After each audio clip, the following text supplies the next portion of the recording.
Introduction. The Lyricus Teaching Order uses storytelling to convey its teachings more than books, discourses or lectures. Stories are very powerful tools in the spiritual works since they have facets of interpretation and creative flex that makes them wonderful tools to interact within a group. In the case of the Lyricus stories, they are holographic as well, being able to be understood simultaneously on many levels. This story is transcribed by James. The living truth. In a faraway corner of a world quite similar to Earth, a student in a university lived, studying music. He was a solitary type, good-natured and always sought to do the right thing. His name was Aliyah, and it was his purpose, as given to him by his father, to compose inspirational songs. Aliyah's dream was to compose a song that was so beautiful and stirring that, solely through its musical tones, it would attract a spiritual master to whoever played it. For many years he labored on this song in his room late at night while others slept, but only after he had completed his other lessons and responsibilities. One night, when the winds went still, he stumbled upon the portion of music that had eluded him, and he was now certain that his song was complete. He played it tentatively to himself one time. Nothing happened. Then a second and third time, trying subtle changes to his fingering technique. Still nothing. On the seventh repetition, he finally lost himself in the song, and when he did, a silent cloud of golden particles began to swirl in his room, out of which a translucent human figure slowly emerged. Aliyah was startled at the growing presence, and stopped playing his song for a few moments, but noticed that as he did, the emergent form began to fade into the soft candlelight of his room.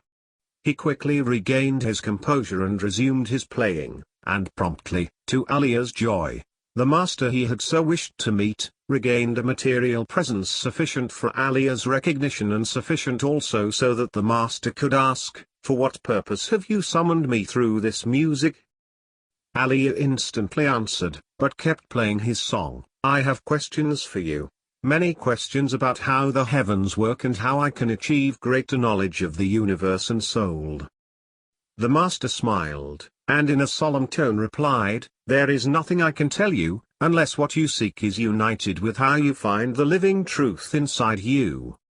Aliyah, upon hearing this, was surprised, as this was a master of great wisdom and knowledge, with a reputation of understanding the full breadth and depth of the soul's true nature. But because he held such respect for this master, he considered the master's words, and, still playing his song, asked, "How do I find this living truth?" The master held out one of her slender arms and spoke with surprising intensity. "Stop playing this song." Aliyah was afraid to stop because he knew the result would be that this master would disappear and his access to all knowledge would vanish into thin air. He kept playing, overlooking the master's demand. "Why do you want me to stop playing something that I have created for you?" "Stop this song," the master once again replied, but this time disinterestedly. Aliyah, realizing that he wasn't going to get any other answer, followed his master's request, and, as he did so, the master's image softly fell away into a swirl of golden light. Abruptly he was alone inside his small room, his own breathing, the only sound, his candles, the only light. Aliyah felt rejected and distraught. He had finally achieved what he thought his purpose was, only to be told to stop by a venerated master. But Aliyah had invested thousands of hours in his plan, and so he decided to play his instrument again, reasoning it was all a test of his resolve. Once again on the seventh repetition of Aliyah's song the master appeared, but this time with a not-so-subtle look of disappointment. Aliyah was quick to say something. "You suggested earlier, master, that unless my question was related to how I find the living truth you couldn't instruct me. Well, perhaps this is how I find it. I worked for many years on composing the perfect song to attract you so I could learn from you. I don't have the answers inside me as you propose. I'm a composer unsuited for the high atmospheres of philosophical inquiry. My mind works differently. And then, like a soulful epitaph, Aliyah added, I hear music, not knowledge. Not words of wisdom. Music. Just music. The master's countenance softened, as she could tell the student was sincere, and in that sincerity he obliged the master to respond. You are diminished in your understanding of your eternal spirit. That is all, and yet it is everything. It is a condition that besets everyone who is honored to wear a human form in the fields of time-space. Why should you be any different? Aliyah listened, thinking the test was going well since he received a response.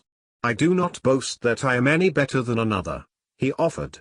It's just that my thirst for knowledge of the soul is stronger felt. Is this wrong, Master?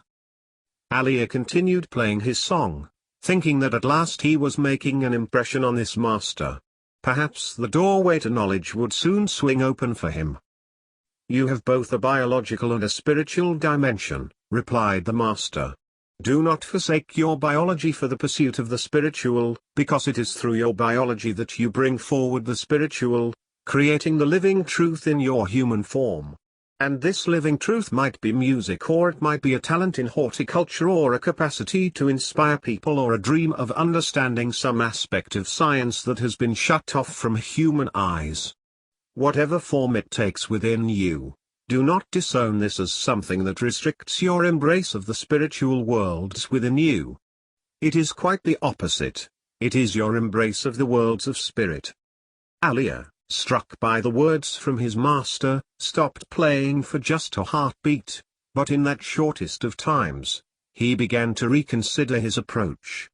His fingers began to move instinctively on the instrument he held as he noticed the likeness of the master began, ever so slightly, to grow fainter. The magical song continued to drift through the otherwise silent room.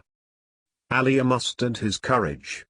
He had heard the stories of how these masters tested the resolve of their students, and now, more than ever, his situation required him to speak as forcefully as his upbringing would allow. I have no choice but to protect my right to know the truth. The highest truth, he began, a telltale crack in his voice betraying his nervousness.